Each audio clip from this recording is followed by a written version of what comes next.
First, let me tell you my story with my own masculine and feminine energy. Now, you can skip this section if you don't want to hear my story and you want to go straight to the practices and the education, you can do that. But I think it might be valuable to just sit through, hear my story. It'll probably be like a little bit enjoyable and relatable. And chances are, if you can relate to my story, you'll be able to take the advice that I give you later on far more than if you don't even know me or trust me. So if we rewind 10 years, I'm 25 right now, but let's say when I'm 14, 15 years old, I now realize how feminine I was. I didn't at the time. You know, when you're 14 years old, it's not really something you're sat there thinking, am I masculine or feminine? But I realized a lot of the issues that I had came down to me being so totally in my feminine energy. One of the huge problems, which was quite chaotic in my household, was that I wasn't performing well in school. I couldn't focus and I barely even wanted to. Now, of course, I wanted to get good grades and everything, but I didn't even want to do work. I wasn't waking up thinking, let me study, let me get good grades. I was waking up, and what do you think I was thinking about? I was waking up, and the first thing that I would think about was the girl that I currently had a crush on. And of course, you go through a bunch of crushes when you're young and stuff.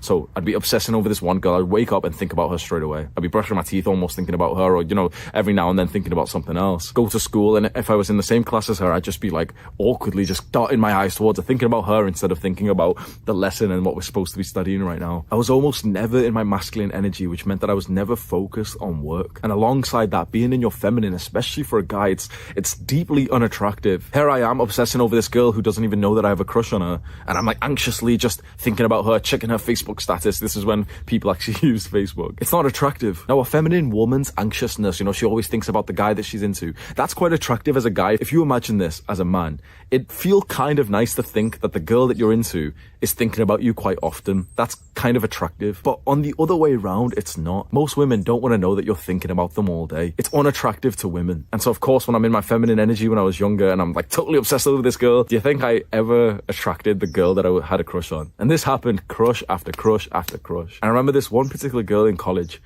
and I saw her recently actually, and she's a nice girl and everything, but I had a crush on her, a major crush on. Maybe I'm 16, 17 years old, and I'm thinking about her, doing the usual shit, checking her Facebook and everything, and for months just trying to level things up with her. So I'd see her in class and we'd be sat next to each other, and she'd be focusing on the work we were supposed to be doing. I'd be just kind of looking at her with my peripheral vision, thinking about her, daydreaming, imagining scenarios of me and her together and everything, and I'd go to sleep thinking about her. It's just fucking cringe.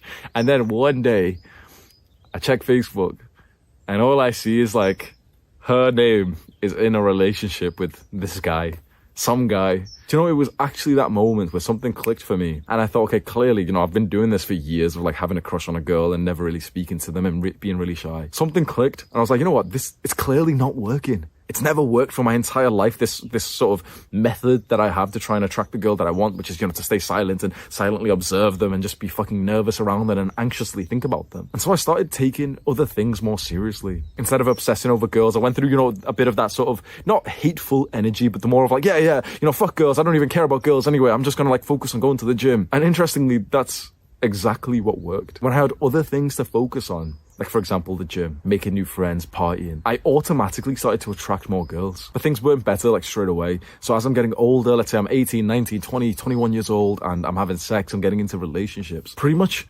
most of the relationships that I got into were quite depolarized. Now, you're going to learn what the term depolarized means, but I'll give you a very brief explanation. Depolarized just kind of means that we aren't on either end of the spectrum, and instead we're in this gray androgynous zone in the middle. So what we'd like to be, or at least for me personally, maybe for you, I'd like to be way more on the masculine side and then meet a girl who's way more on the feminine side. But when you're way more near the middle, you bring some masculine traits and some feminine traits, and she's way more near the middle. You're depolarized, and I'll explain the very dire consequences of being in a relationship where you're both closer to the middle rather than the extreme ends. And trust me when I say, I would probably guess that about 90, 95, 99% of relationships, at least in my country, are depolarized. Chances are, if you're in a relationship right now, it's depolarized, even though, it sounds hateful. Chances are the next relationship you get into will be depolarized. It will be with a woman who brings so much more masculine energy that she's closer to the middle, and you bring so much more feminine energy that you're closer to the middle. We'll go over that a lot more. But one of the very interesting things I learned about this, which